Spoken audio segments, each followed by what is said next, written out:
Oke, selanjutnya kita lanjutkan kepada yang ketiga, itu penelitian berdasarkan data yang dikumpulkan. Yang pertama itu ada penelitian kuantitatif. Nah, kuantitatif ini biasanya penelitian yang berkutat dengan data berupa angka, ya.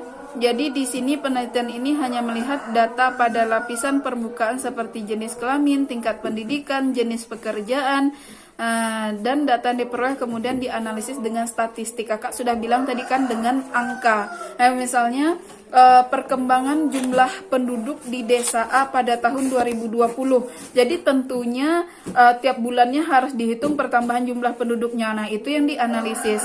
Yang kedua itu ada penelitian kualitatif. Di sini menekankan kualitas data atau kedalaman data yang diperoleh. Teknik yang digunakan biasanya adalah wawancara. Data jenis penelitian ini tidak dianalisis dengan statistik, tapi biasanya lebih dijelaskan dengan penelitian deskriptif. Nah, dia berhubungan dengan data atau informasi.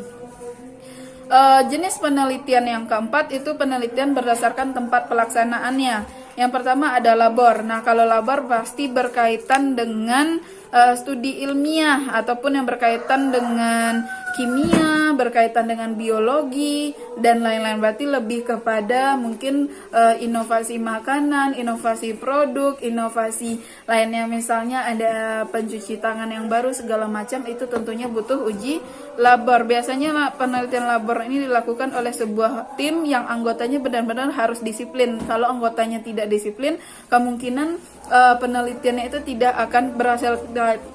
Selain itu juga butuh kegigihan. Nah, yang kedua penelitian lapangan dilakukan dalam kehidupan sebenarnya. Contoh penelitian tentang kehidupan para wanita pekerja, kebudayaan masyarakat terpencil, ataupun harga pasar. Nah, itu benar-benar kita harus turun ke lapangan. Penelitian ini hakikatnya merupakan metode yang khusus yang mengangkat realitas sosial di tengah masyarakat.